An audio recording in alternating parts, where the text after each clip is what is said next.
Hi, everybody. Welcome to Forte Connect. We have a name now. I'm joining you again for a series of conversations, and today I'm joined by Kirsten Ling. Hi, Kirsten. Hello. Kirsten is a senior account executive with us at Forte Group, and CJ is back again. CJ Montano, partner and managing director at Forte. Hi, guys. Hello.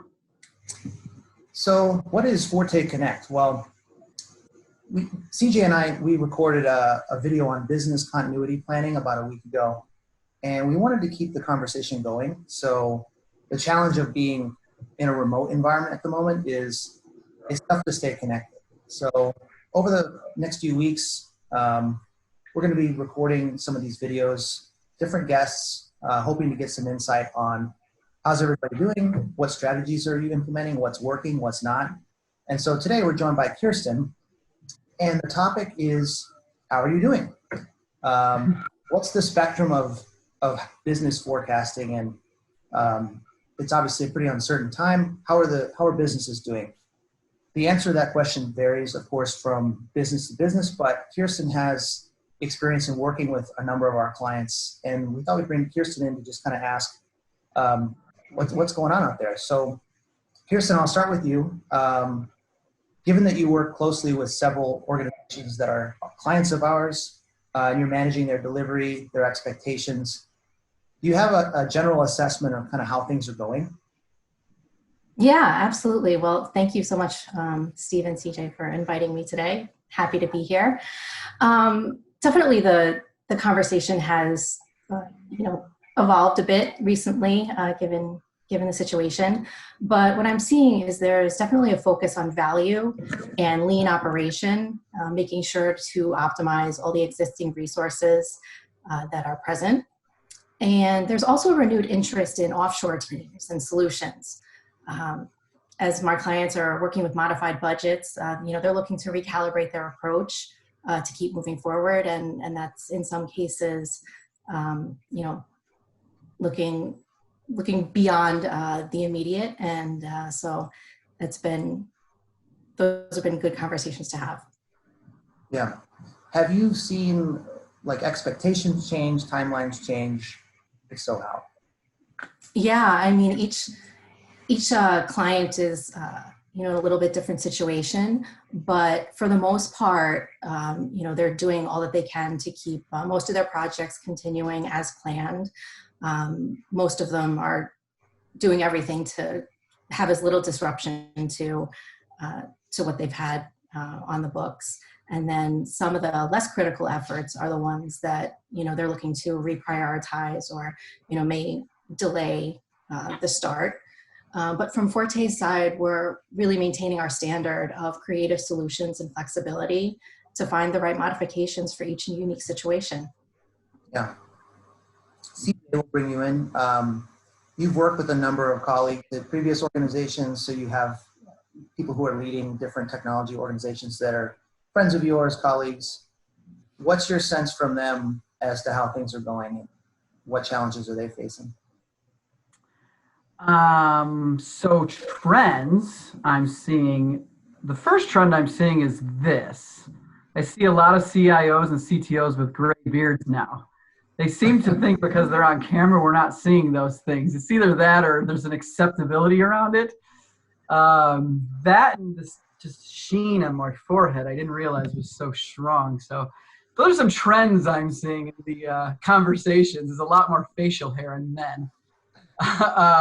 Women seem to still look very, very good in the cameras. So some of us aging men, fun. Anyway, some of the things that I'm seeing.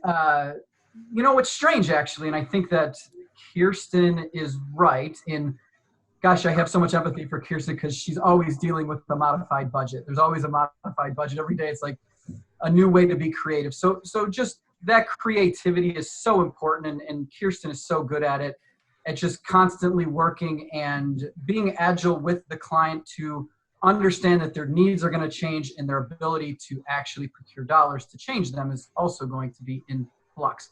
But one of the things I think we're noticing, which is sort of just under the surface, is the software world is breathing a sigh of relief. And there's one very specific reason for this. Software people, generally speaking, are going 1,000 miles per hour. There's always a deadline that you're going to miss. There's always a feature that wasn't included. There's always a defect that is causing a problem. With sort of the slowdown and sort of the more, I would say, sustainable pace of business right now, software engineers, software leaders are feeling like they can have some time to do things the right way and not feeling like everything has to be done right now. I do agree with Kirsten, though. Everything is mission critical focus right now. Those are considered your non-discretionary things, and we're seeing an uptick in a lot of jobs in the software world that are probably a little less innovative and a little bit dirtier in nature, meaning things that keep the lights on that are operationally critical for the business. We're seeing a lot more of that type of business. The other thing that we're seeing and we're doing ourselves is just the sharpening of the tools. So a lot of organizations are talking about how can we emerge as a better company on the other side of this. And so I think that's an interesting thing to see really strong leaders that I talk to every day breathe that sigh of relief and say, finally get to do a few things that we've wanted to do internally so that our platform is a more stable platform. So what is really stabilizing is the software, which I know is a lead into your next question. Well, I'm kind of curious from your perspective, or maybe conversations you've had. We've obviously all seen that many industries are struggling at the moment. What industries are stable, or what industries are scaling? So, I had some advance notice of this question because I was worried about how to answer this question. But I think the reason why is because, and I think Kirsten could sort of, she could comment on this as well, but I would say everything is stable and everything is unstable right now, every industry. And the reason why I was struggling to think about an answer for this is because all industries are changing right now. Some industries definitely have a higher demand, Amazon. But, generally speaking, most organizations are trying to figure out, or certainly recognizing how important innovation is, right? So we see restaurants saying, we need an online presence. We need an ability to deliver our product in a different manner. So is the restaurant industry stable right now? No, obviously, but people still eat. So I think that it's important that, what is stable, what isn't stable is sort of a frame of reference and where you're at. And so what I'm really seeing right now on the topic of stability and instability is innovation being the key, or at least thinking creatively about what are different ways to either pivot your business or run your business in a different manner so that you could continue to exist or to grow or to, stabilize. And for me, that is the most exciting thing in the world for software, because software is getting challenged in new ways to help solve traditional problems that have existed forever. So that's how I'll answer that question. I think there's a simpler answer to say, logistics and Amazon and software-focused companies are stable and, others aren't. But I would say everybody can be stable if they're innovating and willing to pivot. Yeah. And that's exactly it. Just to comment on that, the elderly care community and the education sector are really on a cusp of reinvention on various fronts. And so I think it's scary, absolutely, right now, with figuring out what it's going to look like. But I think it's a really exciting time, and it's really a rebirth and a reinvention, Yeah. Finding a new identity. And it's going to be really exciting to see what that looks like on the other side. Yeah, I mean, to that point, do you have any advice to account managers or people managing projects? How do you manage relationships with clients and their expectations right now? Has it changed at all? Is it pretty much the same? Any advice to people? Yeah, I think the biggest thing is that we need to empathize. This is absolutely unprecedented for everybody. We're all learning as we go, how to manage this, and just connecting on a human level and understanding the challenges that, people are up against professionally as well as personally. So many people we're all at home and dealing with the dynamics that we haven't had to deal with in our workday, all in this first phase of adjustment to all of that. And so there's so many layers, and just to be aware of those layers and connect with your contacts and take it slow and work through it together, hear them out, and take the time to have those conversations and see what solutions you can come up with together. Yeah. One thing, at least from my experience, that this has brought about is people, they reach out more, and often they just reach out to say, how are you doing? It might not have a business purpose, but that people, in some ways, it's brought out a little more humanity.